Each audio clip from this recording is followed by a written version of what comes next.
This is your Lead Left podcast for the week of April 24th. I'm Randy Schwimmer. Welcome back. We began our special series on why private debt valuations do not have to mimic publics. This week we tackle myth 2. Private equity valuation processes lack objectivity and transparency, which inflates values compared to public counterparts. For help, we again turn to Ron Kahn, Lincoln International's head of valuations. Ron, in our global travels over the past 6 months, we've discovered a certain skepticism about the relative strengths of private versus public loan prices. Some institutional investors, even those with experience in direct lending and with good allocations to those loans in their portfolios, have a tough time believing the high marks aren't more fiction than fact. Yes, that suspicion has been endemic with private debt since its inception decades ago, Kahn told us.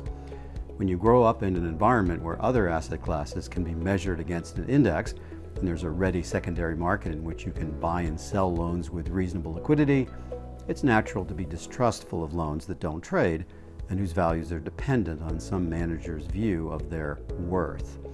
That's the whole thesis behind our mission to provide an independent view of loan values based on objective criteria, he continued. Private managers have internal teams that prepare valuations based on borrower performance. But then managers also use third-party valuation firms to supplement their own estimates. To address investors' concerns about lack of visibility to these values, what oversight can they expect with private debt investments, we asked. He said, the perception that non-banks lack regulatory oversight is not accurate.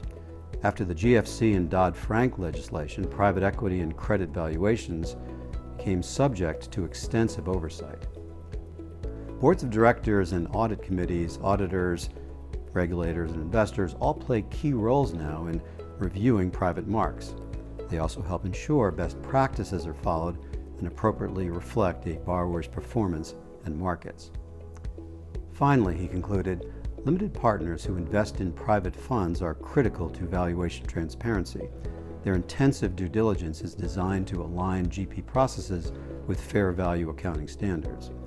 Analyzing valuation reports and testing assumptions of fund managers on rates, growth, and defaults has accelerated the outplacement of work to external valuation firms.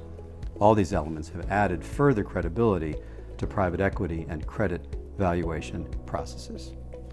Reporting from the Transparency Suite at the Lead Left, I'm Randy Schwimmer, wishing you and your families a safe and healthy week.